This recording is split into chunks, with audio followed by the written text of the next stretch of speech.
Alright. I got a new toy. Yeah, looks like it.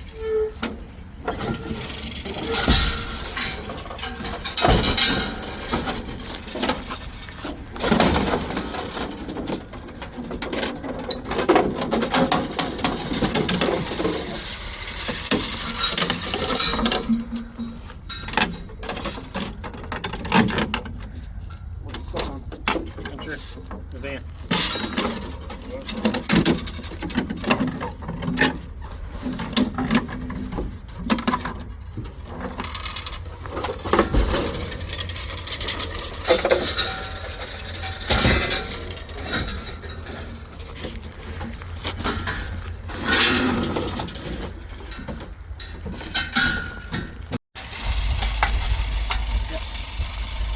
Grab that hitch right away, or do you want to do? That goes here. Okay. Oh, watch the bolts on it, guys. Maybe Eli, you can grab those bolts.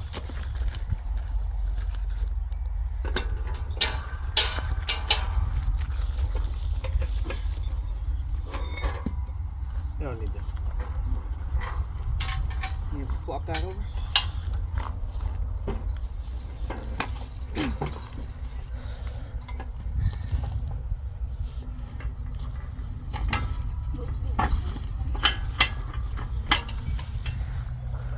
This is broke. That's the only part. One spring. Do we have another spring? No, we'll have to get one. Aww. This has been grounded, but Good morning, everybody. It is a lovely day. No clouds that I can see. Just a blue sky. Wonderful day. It's still pretty cool at night sometimes. So, I mean, I got a sweater on again this morning, but it's warming up pretty quick with the sunshine. Yesterday, I picked up this antique. I actually don't even know how old it is, but I'm gonna do some slight modifications and a little TLC, and we're gonna use this for hilling potatoes this year. Should work pretty good. At least we hope it will. And I also picked this guy up a couple days ago.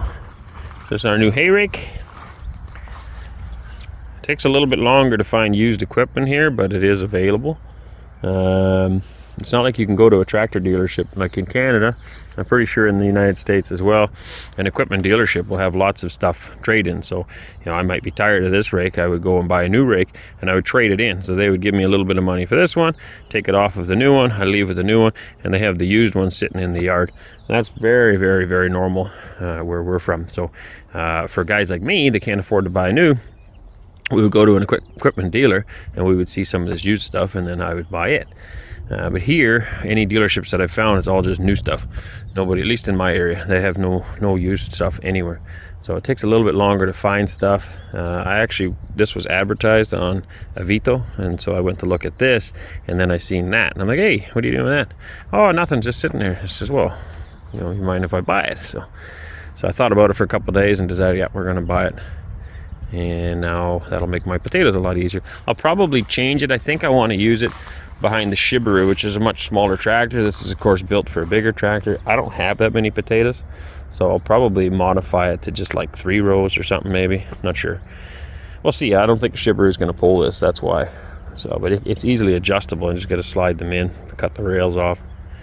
So that'll be good. And then this guy, I would prefer a V rake because it rakes a lot faster, but I mean, it all costs a lot of money. And I got this one used for a good price. It's in good shape. I had looked at a different one earlier, but it had a bunch of welding done on it. The hitch was broke and things. And this one was actually a better price, and there's no welding. Everything is original still. They haven't had to fix anything. And that kind of is an indicator that the guy didn't beat it all up. So all the teeth are still on. So yeah, hopefully that'll work good. So we gotta get ready for a few different things. We need to pour some concrete in the barn for the cows. And when the truck comes, I also would like to start pouring concrete in the shop. The shop, again, is not a magazine. It's a workshop. In Canada, we call this a shop, as in workshop. So we got to get all this stuff out of here. The outside rim, I'm going to be pouring 4 inches thick. which is sufficient, but the inside here I would like to go 6 for sure, because tractor will be coming in and out of here and we'll be working on it. I was thinking about putting a pit in for doing mechanical work, but I've changed my mind again. Don't really think it's necessary. So anyway, all this stuff's got to come out of here. This pile here, a lot of this is Justin's stuff, and then we've got our stuff all around as well.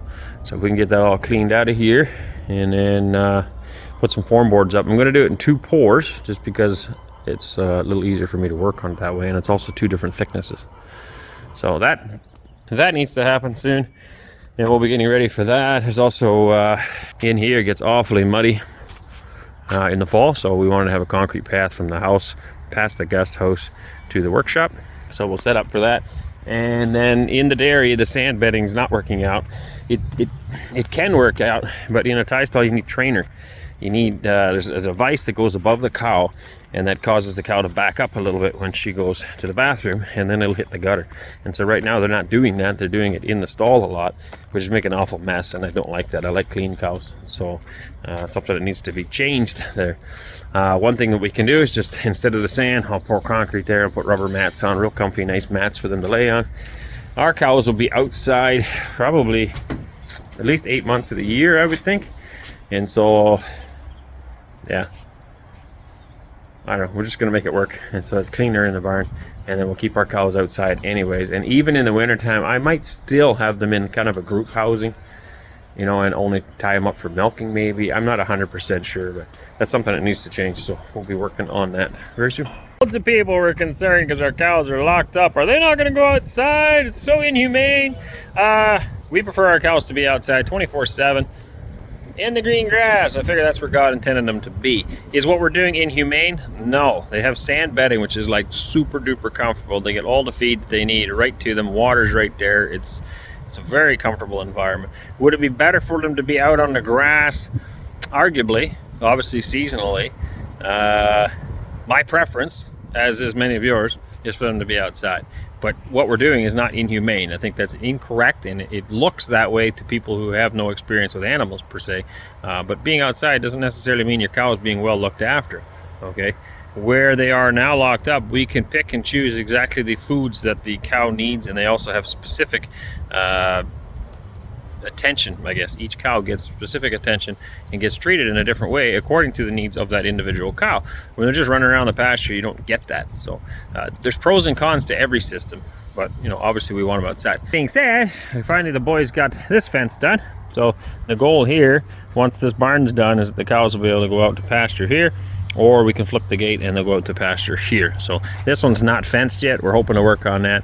This one is, once we open this gate. So that needs to be turned into a gate now, so it can open and close, and then the cows will be able to go to the pasture and come back to the barn. It's one step closer to getting the job done. Thanks, Wes. I just shoved that thumb right in your nose.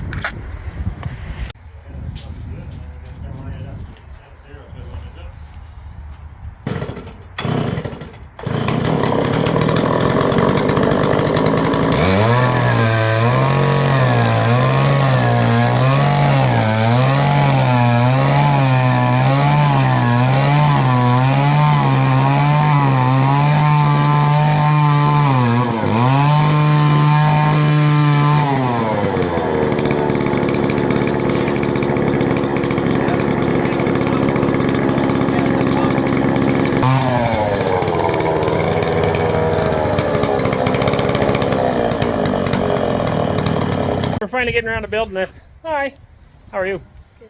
How are you? So nice to have my wife come out too. Finally getting around to doing something here. The plans keep changing, but for now we're gonna make a outside pen. So I showed you that a little earlier, and we're gonna put a post in here so we can have a gate. That way we can clean the barn out.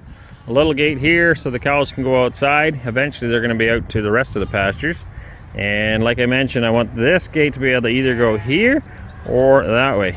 And then they'll be able to go out to here once we fence this off later this year. We're going to put a feed alley along the front.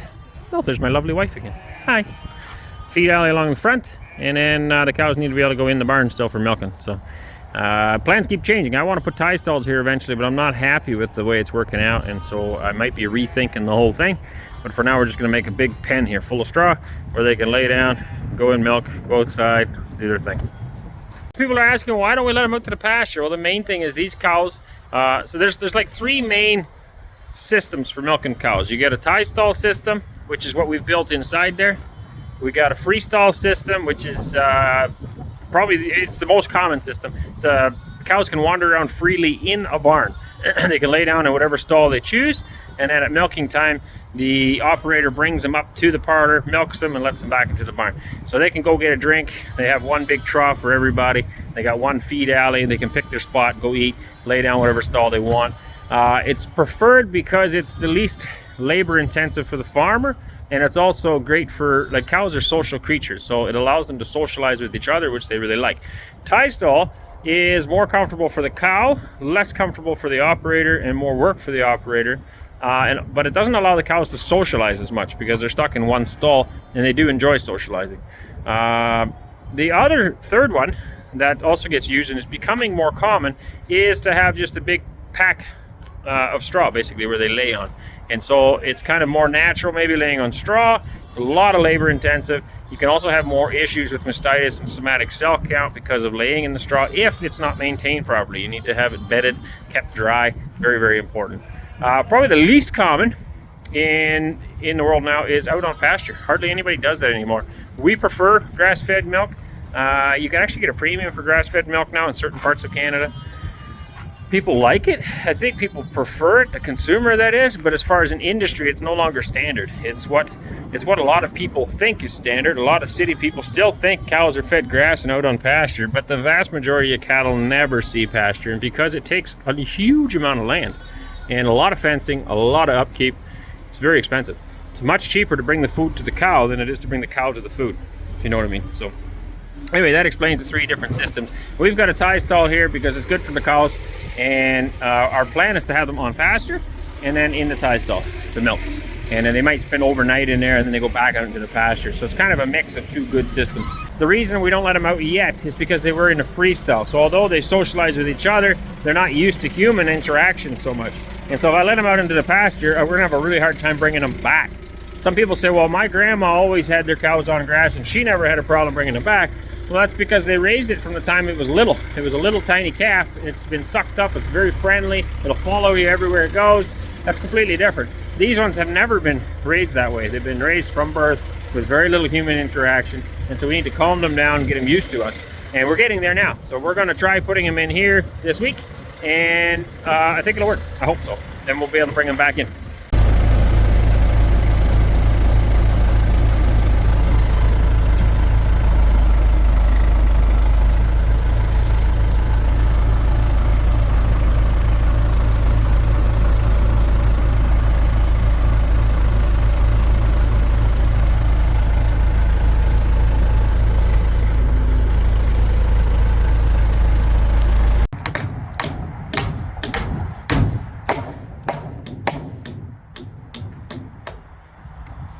Not too close to the edge, bud.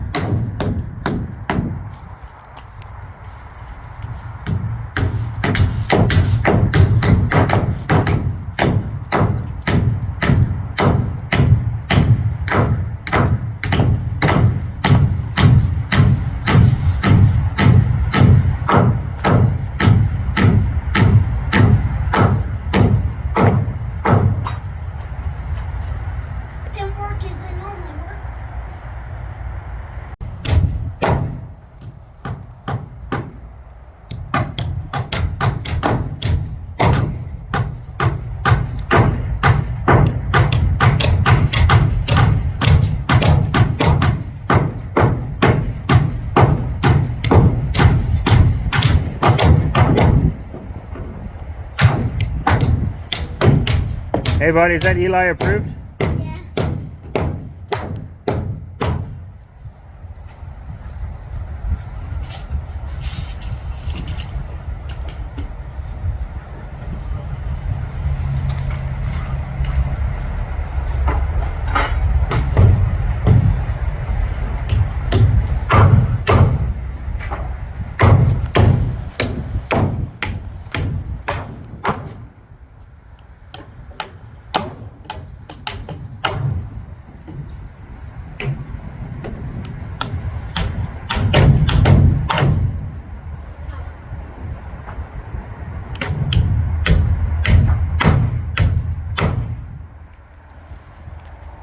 Yep.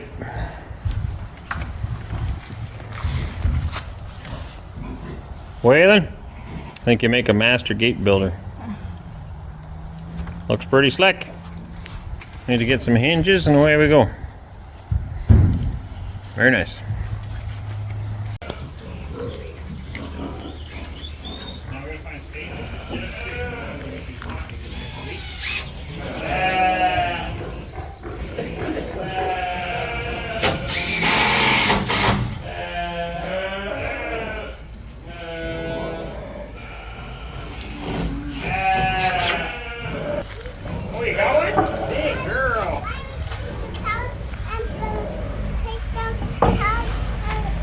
Okay. Oh, I don't know, cuz you gotta get some more, okay? Grab another one.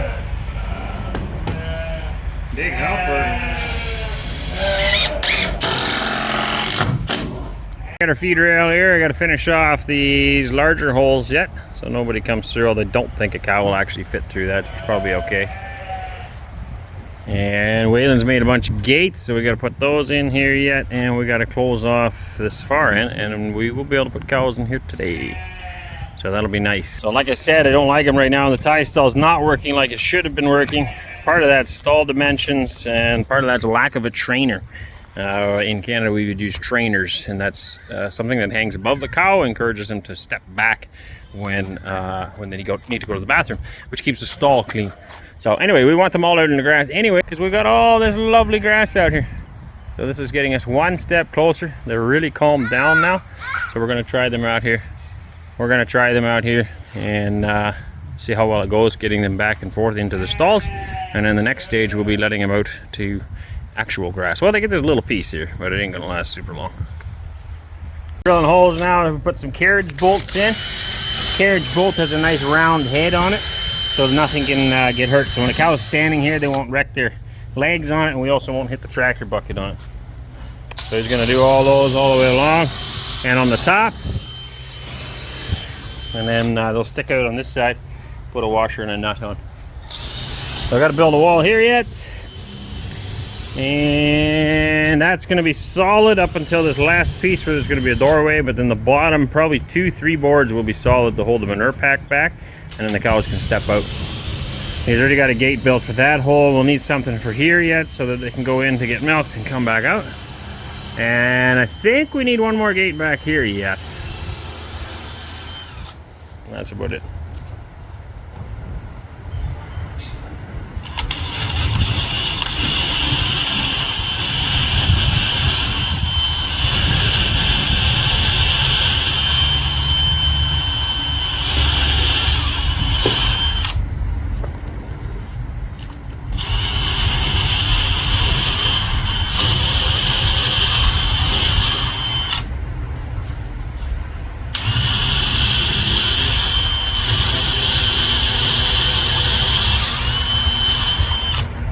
Okay, we got her all basically ready to go. Wes is just putting a few strings on here yet to keep those gates from falling over. We got all the straw spread out. It's really nice and thick in here right now. And then our head rail's done over there. So I'll just put this gate on. Waylon's the gate man. He's building another gate for this hole right now. And yesterday he built this guy. So this will go in this hole. And then we'll go ahead and put the cows in. See how they work. Now they're going to have a little bit of a step here, but eventually there's going to be some concrete in here, and there's going to be a manure pack in there. So once they figure out how to move their feet, it'll be all right. These guys just bedded down. Oh, I don't know what's going on here. I bought these cows, and they gave us the breeding dates, and it's 9 months pregnancy. At least it is in Canada, and I'm pretty sure it's the same here. But they're overdue. 2 cows are already overdue, and they're still not that bad. They are bagging up, so at least they are pregnant. At first I was a little bit worried that maybe not even bred, but they are bred. But they're not calving when they say they're supposed to calve, so I'm not sure what's going on. The only good news is that we're going to make some changes to the dairy barn, and this will give us a little bit more time. But we could use the milk right now. Would be nice, because those other ones are kind of on the tail end of lactation. So when a cow first calves, the first milk's for the baby, of course, it's colostrum, and then she starts to ramp up production. Right, she'll hit peak production probably around 3 months ish, and she'll hold that for a while, and then it'll slowly die off. And that's natural because the calf needs milk, and then she'll eventually wean off that calf, and then she gets bred right in that process. So she needs a dry period at the tail end. So normally speaking, out of a 365-day year, you're milking the cow for 305 days, leaving her with 60 days of dry, plus or minus. So that's what we kind of aim for. So she'll start to naturally die off. Not the cow doesn't die off, but the milk production will start to slow down towards the end of that lactation. We then dry them off, which we did with this one cow. And then that gives them a little bit of dry time, and then they have a baby, and the whole process starts all over again. So the other cows are starting to dry off. I got to dry another one off in about 3 weeks, and I was hoping these ones would be milking by then so we can kind of maintain a milk flow. But anyway, it'll happen when it happens. This one here with the horns ended up becoming one of the friendliest ones. You got to be super careful. One of the commenters rightly said, don't scratch their heads.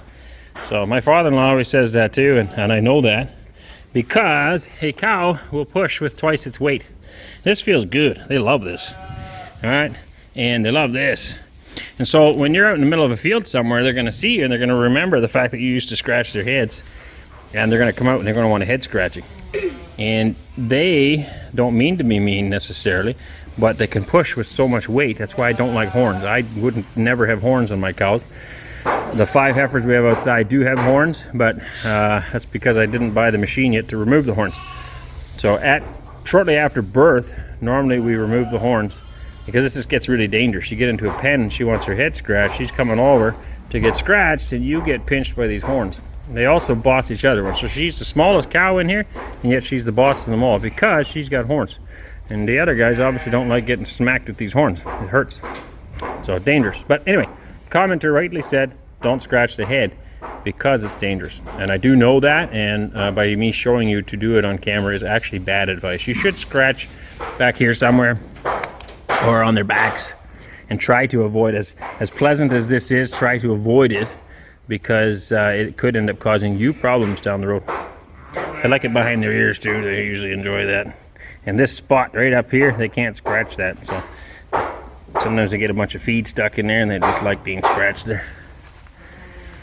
Anyway, I think she's going to be first, and then the white one, and then that one. So this one here was milking when we got her. We dried her off. She should have been dry already when she got here based on the dates that they gave us of when they were bred and when they should calve. Hey, you. Papa, try this with feed. You get some sunflower? Yeah, you likes it? Yeah. Okay, we're going to, whoops, I can't go through. Just going to turn around and walk through here, but that's not going to be. We're going to get those cows in here and see how it goes. Next step after that, we got to remove some of the sand we put in to bring the level down so we can get ready to pour concrete. I'm hoping to do that this week. If all goes well, we can pour a new concrete pad in there. I've got some rubber mats ordered. It's not actually rubber, but it kind of looks like a rubber mat ordered to go on top of the concrete, and that will be the new stall rather than sand. If you're new and you don't understand, I did use sand.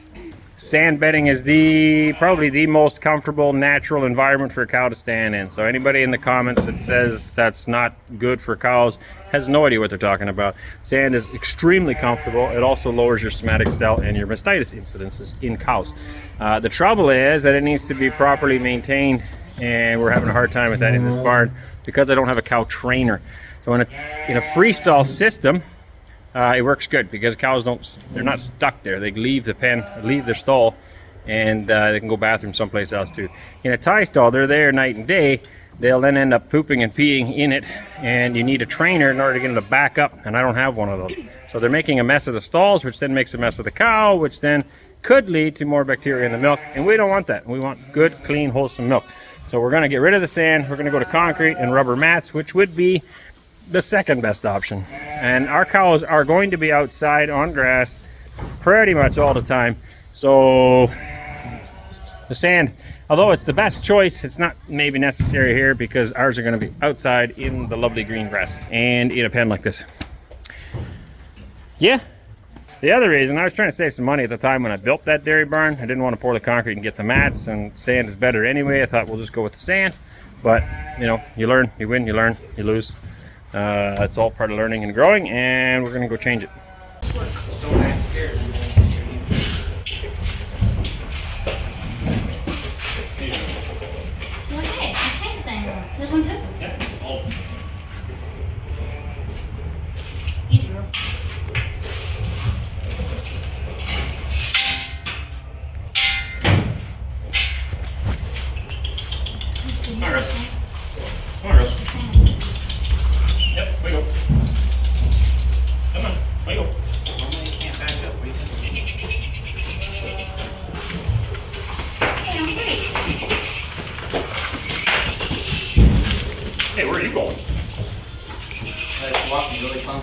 go, seriously. Come on. Wiggle. I'm stuck to a chain. I can't get out.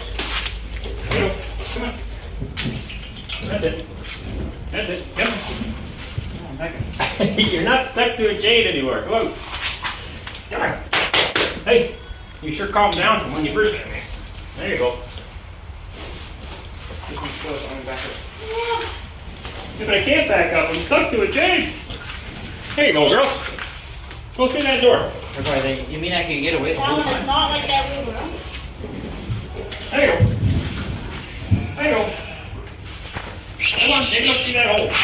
Not that way. I want to go back in my stall. Come on, check in the wheelbarrow. I want to go back in my stall. I don't understand.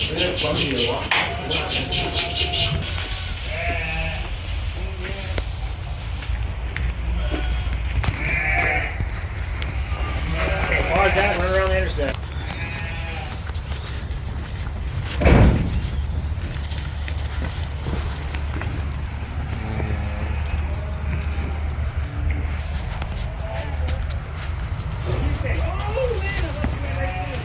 We might want to put another string now.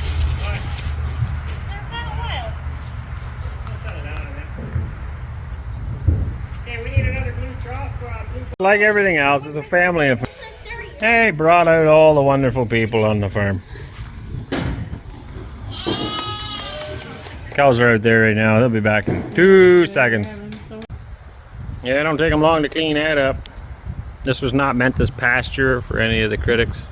This is just to give them some place to go outside and get some sunshine and some air. And I think they're pretty happy with it. So we're about an hour away from milking time, and then we're going to see how well it works to get these girls back in. So they can go in and out of here, no problem. We just got a water bowl up there, and we need to get them back in through there, tied up for milking. Other than that, pretty simple. You make yourself a nice big pen just like that. And they're also saying hi to the heifers. There's Eliona peeking through the fence. Martha's right behind her. This is Hester and Fanny and Tammy. And a gorgeous sight. Look at that. Cows, green grass, nice valley. Beautiful.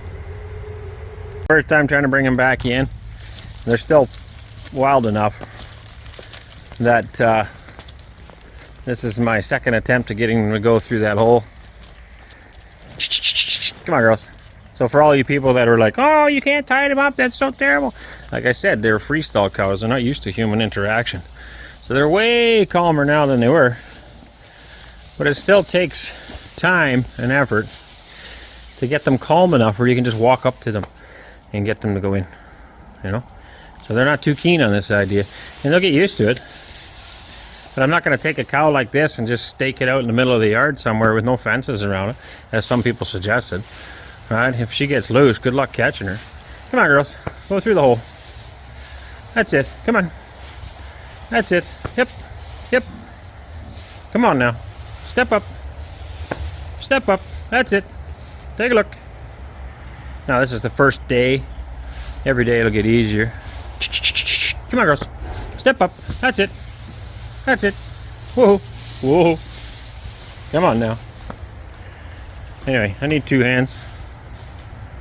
Probably another person. I'm going to put the camera away. There you go. There you go. Come on, girls. That's it. Pick a stall. Pick a stall. Come on, girls. Yep, yep. Come on now. Pick a stall. Pick a stall. Hey, come in. That's a girl. That's even your stall. And that's your stall. And you missed yours. Turn, lady. You want to move it forward a little bit there, love? Yeah. That's your stall. Now step over. There we go. Good girl. Now there's no way it would have been possible on day 1, okay? It's still not necessarily possible. Okay, this cow here, slow and steady. I'll keep pressure on behind. Hey, darling, can I tell you what's been on my mind? Sick and tired of the 9 to 5 in the city light.